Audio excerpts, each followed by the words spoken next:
നമസ്കാരം. ഞാനിപ്പം കാർഗിൽ വാർ മെമ്മോറിയലാണ് നിൽക്കുന്നത്. അത് കാണാൻ പറ്റും. കാർഗിൽ വാർ മെമ്മോറിയലാണ് നിൽക്കുന്നത്. അവിടെ നമ്മുടെ അമർ ജവാൻ ജ്യോതി ഇങ്ങനെ കത്തിക്കൊണ്ടിരിക്കുന്നത് കാണാൻ പറ്റും. തൊട്ട് പുറകിലായിട്ട് നമ്മുടെ രാജ്യത്തിന് വേണ്ടി കാർഗിൽ വാറിൽ മരിച്ചുപോയ എല്ലാ പട്ടാളക്കാരുടെയും പേരുകൾ അവിടെ ആ ശിലയിൽ കൊത്തിവെച്ചിട്ടുള്ളത് കാണാൻ പറ്റും. നമുക്കറിയാം 1999 കാർഗിൽ വാർ ഉണ്ടായത്. നമ്മുടെ ഇന്ത്യയുടെ സൈഡിൽ നിന്ന് ഏതാണ്ട് 527ഓളം ധീര ജവാന്മാരാണ് അന്ന് ജീവത്യാഗം നടത്തിയത്. പാകിസ്ഥാൻ ആർമി കാർഗിലിൻ്റെ കാണാൻ പറ്റും. മലനിരകൾ പിടിച്ചെടുത്തപ്പോഴും അതിനെതിരെ നമ്മുടെ ഇന്ത്യൻ ആർമി നടത്തിയ ഒരു ഓപ്പറേഷനായിരുന്നു ഓപ്പറേഷൻ വിജയ് എന്ന് പറയുന്നത്.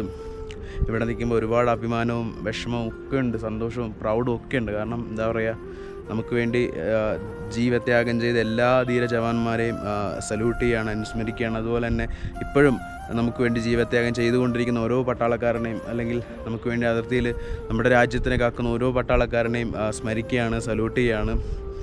അത്രത്തോളം എന്താ പറയുക, ഒരു ഭയങ്കര ഒരു